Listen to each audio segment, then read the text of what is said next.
Assalaamu calaykum waraxmatullaahi wabarakaatu. Waxaan halkan ku bilaabayaa koorso bilow ah oo cryptocurrency ah oo si ay dadku ula jaan qaadaan tiknoolajiyadan caalamka ah ee digital money.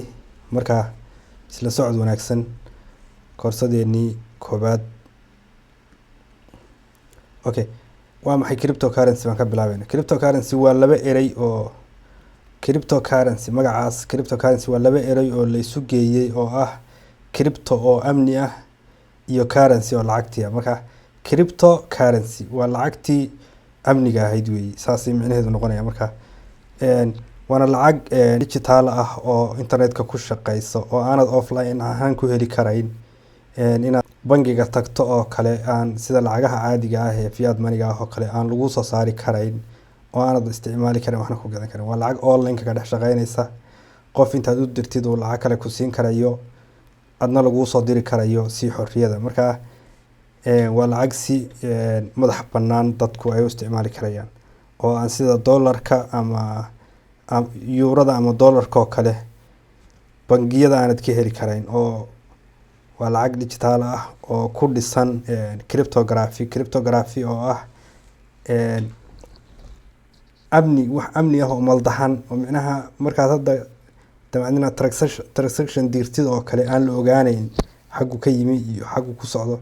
Waxaa la arkayaa in wax la isweydaarsaday, laakiin waxaa la arkayaa waladkii lacagta laga soo diray, laakiin waxay tahay micnaha waa wax la isku qasay oo kale oo aan la ogaan karin, lana tixraaci karayn, waxna laga bedeli karayn.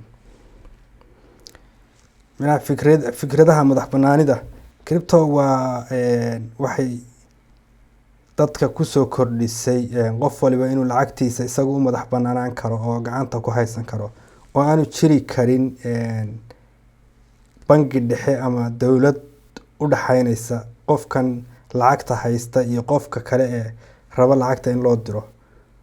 Waa labada qof uun bay ka dhaxaynaysaa peer to peer transaction ahaan. waan kuu soo dirayaa, waad u diraysaa uun iyadoo la adeegsanayo blockchain baa fududeynaya wax walba oo blockchain-kaas wax walba la isu dhex marinayaa. Blockchain-kana iyo micnihiisana koorsada dambe kaga hadlaynaa. Marka waa lacagaanad adigu gacanta ku haysato. Tusaale ahaan oo kale Bitcoin oo kale. Bitcoin waa lacagtii ugu horeysay ee cryptocurrency ee la sameeyay. Waxaana la sameeyay 2009kii taas oo dadku ay tabayeen wax markaa lacagahan bangiyada ee qofku intuu damco intuu lacag diro uu sugayo inta bangiga weekend oo kale ka soo gelaya.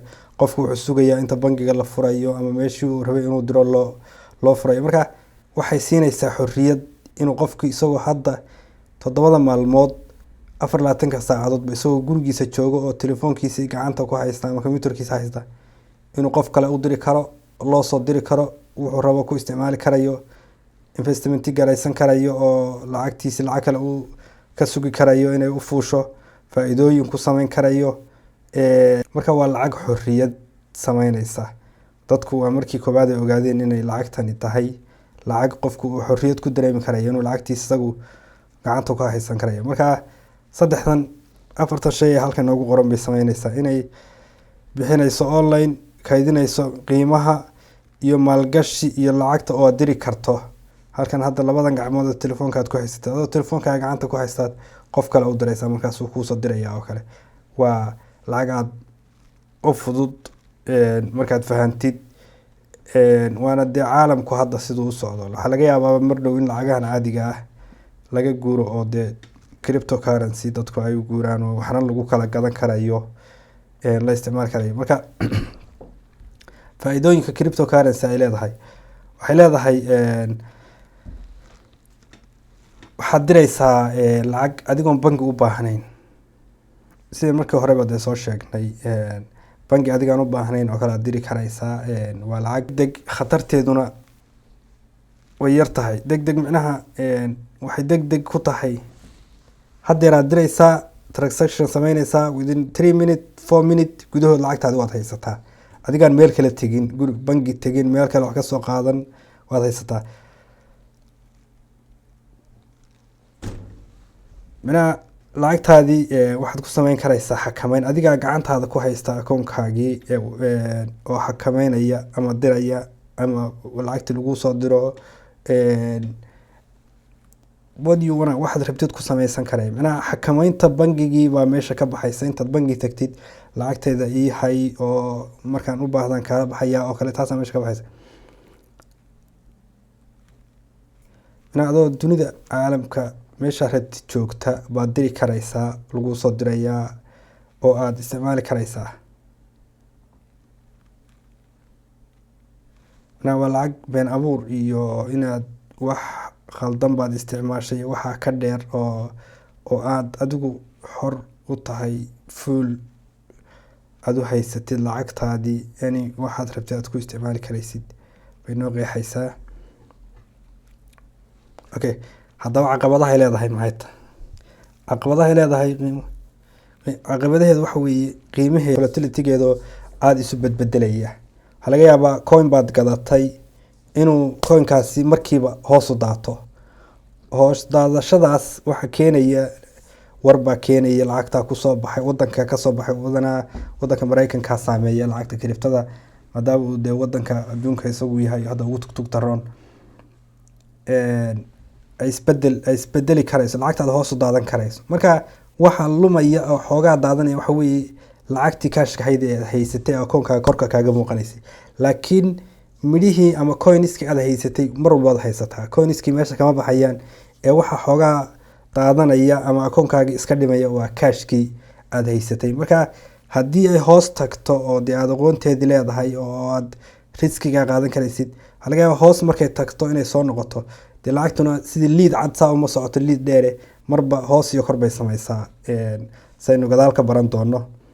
Marka waxaana keena dee aqoon la-aan in qofkii uu isagaan aqoon u lahayn uu iska maalgashado oo hadhowna lacagtii oo isagoo laga yaabo inuu khasaaro aada u weyn ku jiro uu dhaho war intaa igu jirta iga saar iyo igala bixine.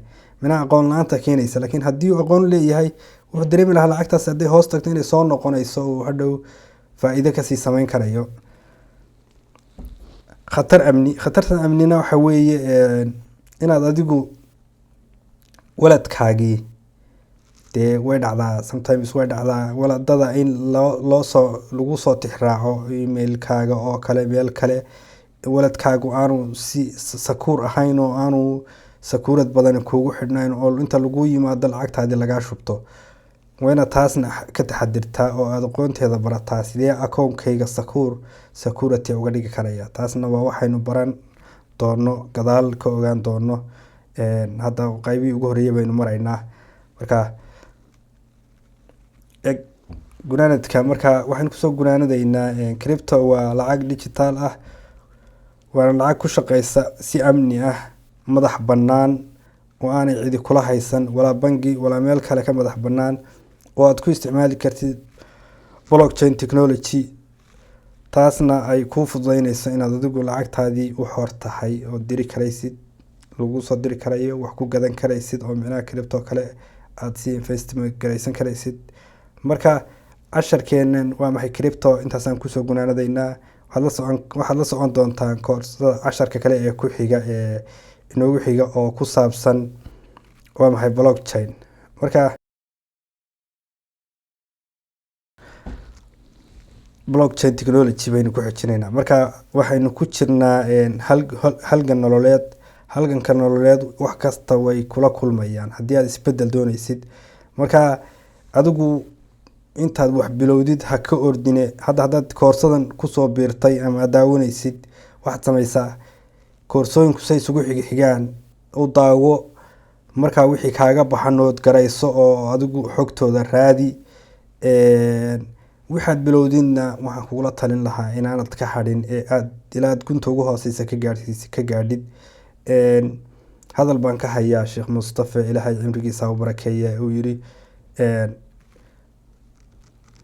qofka 5 minute maalin kasta 5 minute hadda 5 daqiiqo kaliya geliya maalin kasta waxa uu rabo inuu barto oo joogteeyo 5 daqiiqo 5 sano gudahood wuxuu noqonayaa qofka looga dambeeyo oo isaga wax laga weydiiyo shaygaas uu bartay, ama luqad ha noqoto ama cilmi kale ha noqotee.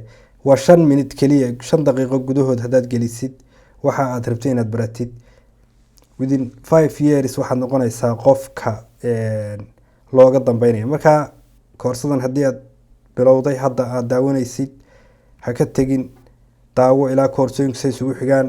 soo dhawaada koorsada labaad baynu isugu imanayna insha Allah haddii Ilaahay ka dhigo. Assalaamu calaykum waraxmatullaahi wabarakaatuh.